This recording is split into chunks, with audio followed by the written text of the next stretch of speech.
السلام عليكم ورحمة الله وبركاته. أمري كيف تجولي أنا سوري جولي تيزا صوتك ما لفت علمت مجرد ما لفت تدوت لمش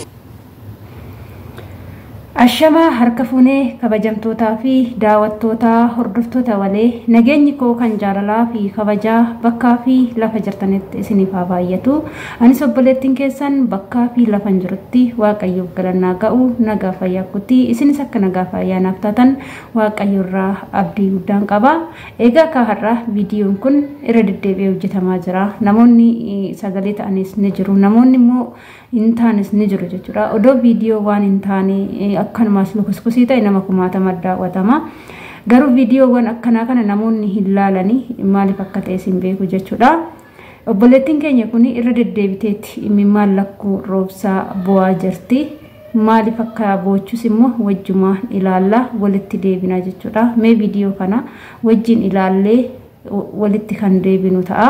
Turtiin السلام عليكم ورحمة الله وبركاته. جولي ورما كم جتان ورمتي بلا شمار كفون سنين جتا الرواية سركيس في شير نعود على جولي رو مكتين سدس ندور أرجعن توني جولي أسيتي أنا نسي أنا سودة أجن دسيمو تجو كان دسين تلا تيجان دجال ساجد أما وكيا كيس هند لقيت دوجي جرت تجار سودا ربيع رفته أرجع رفته مو تجو جافوري كان بري كنا فين جرت مدام نسيم برجلته nyaanni hin jiru kana keessa halkanii guyyaa dalagaa na dhukkuba waakii na fiddu jette deengateen ufumaa bakka afoollaalee kushiinaa keessatti somaa dalagu kufnaan fuutee mana yaalaa na fidde gulukoos takkitti natti hiite naan deebite dawaan takka naan kennine natti deebinaan ka'ii dalaginaan jette akkasumatti jira jettee bettiin tun akkana halkanii guyyaa natti bootte ani immoo viidiyoo ammatti asirratti ijoolleen baay'een keessan dhuftanii na gaafattanii jettiin immoo tuyyuu lookshiin erguun beeytu WhatsApp biyyoon qabdu dammoo WhatsApp ufadhe ani ijoollee mushawaraan dhufanii na fuudhanitti gadi bu'uu hin danda'u akka jiru fo'oo gubbaadha.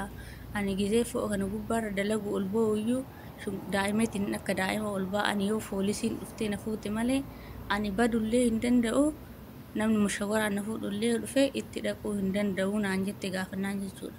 Dura sagalee naa keetti sagaleen isii kun natti hin dhageessu bakka akkana gurra jala silkii gurra jala kaadheetiin hin caqafadha. Maa sagalee oli fuutu jennaan wayi nyaata nyaadhaa sagalee fuudhaa macaroon na hidhamee yoo deemu deemee danda'u gajjedhe deemaa taa'ee dalagaa naan jette bilis ijoollee Oromoo nu gargaaraa isiniin jedhame ce'ootan akkamitti akka achiin nu baastan jechuudha.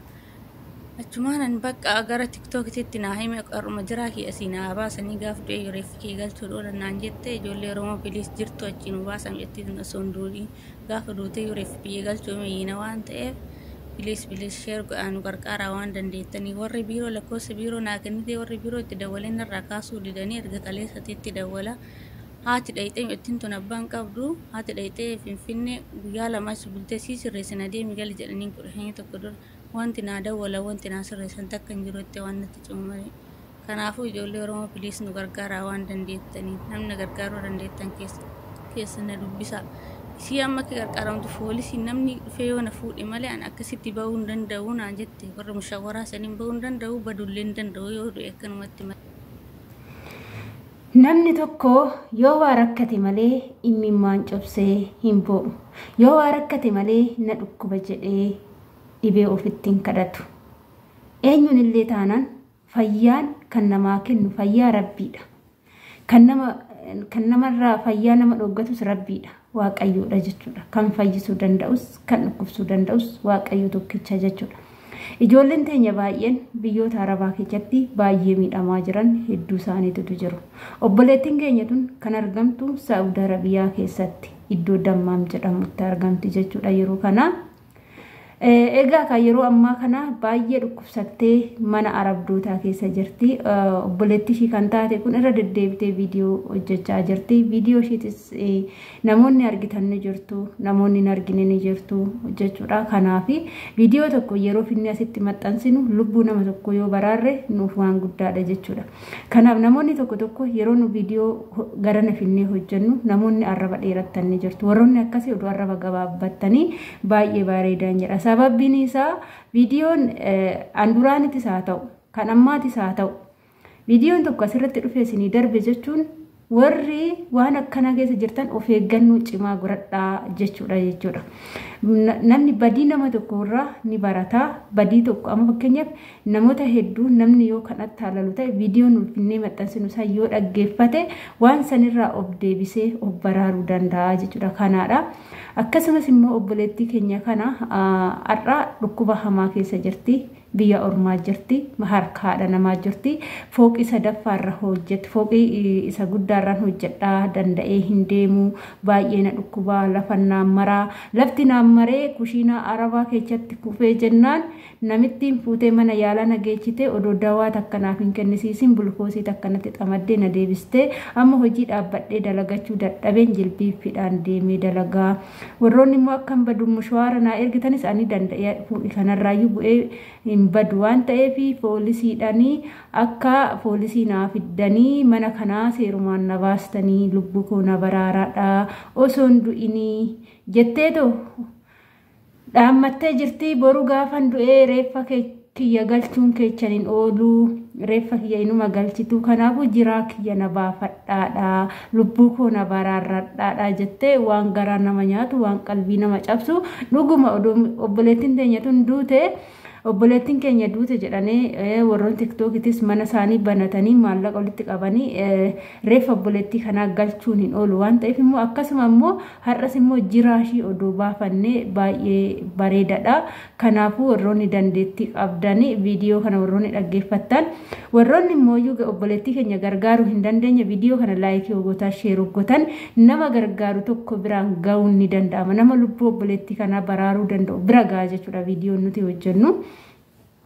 Kanaafuu isin immoo laayik gochuudhaan nama gargaaruu danda'u biraan gaadha adaraa keessanii nullee sinumaaf jechuudha kan xaarru asirratti malee namni hojii dhabee yookaan miidiyaa irratti fiiguu hin jiru hunduu jireenyuma mataa isaa jiraata. Kanaaf namoonni tokko tokko maal jedhu maallaqa yuutuubitiif jettanii maal jettanii jedhanii namoonni dubbatanii jiru eenyuun illee yuutuubidhaanii miti jechuudha kan iddoo kana ga'ee. Kanaafuu hunduu waan ittiin jiraatu ni qaba waan ta'eef nuti lubbuu namaa yoo baraarre jenneeti jechuudha kan viidiyoo tokko hojjechuun itti dadhabameeti. Kanaaf adaraa keessan sheer godhaatii lubbuu olii akka baraarramuu danda'u isiniin jechuu jaaladha. Obboleettiin keenya kun amma haala dadhabdee haala laaftee jirti jechuudha. Kanaaf yoo poolisii irratti illee dawwalachuu dandeeche 999 akka dawwalattu jechuudha. Lakkoofsota garaagaraa immoo viidiyoo biraatiin fidee isiniif maxxansa.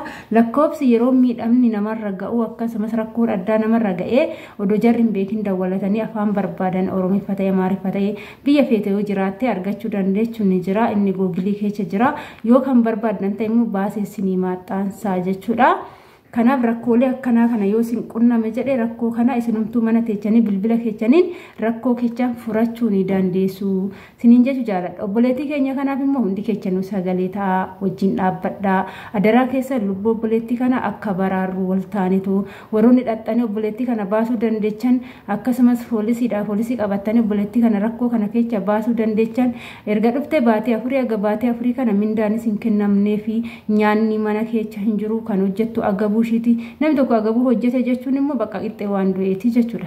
Kanaafuu namni tokko jiraachuuf nyaata barbaachisa waan ta'eef obboleettii keenya kana haa baraarrannu adaraa keessanii isiniin jechuu jaaladha. Sabni Oromoo hundumti keechanuu jiru xiqqaa hanga guddaa imimmaan obboleettii ishee kanas xarannee obboleettis tanas immoo dawaa isheen ta'ini jirtuu ishee mana sanii haa baafannu. Reeffa ishee immoo gaafa isheen duute reeffa ishee baafnee irratti boo'uu hundi keenyaayyuu piroofaayilii ishee godhachuun waa hin qabu. Namni kanuma jiruma wayya waan ta'eef jiruma achii baafanna isiniin jechuu jaaladha. Yaa kabajamtoota kiyyaa viidiyoo kana sheer godhaadha. Qaama gargaaruu danda'u bira ni ga'a waan ta'eef turtiin wajjin gootaniif galatoomaa ulfaadha. Hanga viidiyoo biraatti walitti deemtu immoo baay baay.